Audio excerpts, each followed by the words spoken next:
Okay, what would it take for all of us to sign a moral referendum to never do Valentine's Day again, huh?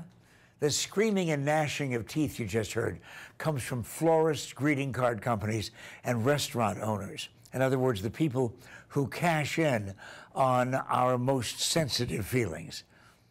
But do you really need to be reminded once a year, every year, to be loving? If you do, then your heart's not really in it. I mean, will a guy suddenly be perceived as a romantic devil if on one day in February he brings home flowers or takes his honey out to dinner? Hey, if you really want to score points, do it in November, but be prepared for her to pass out.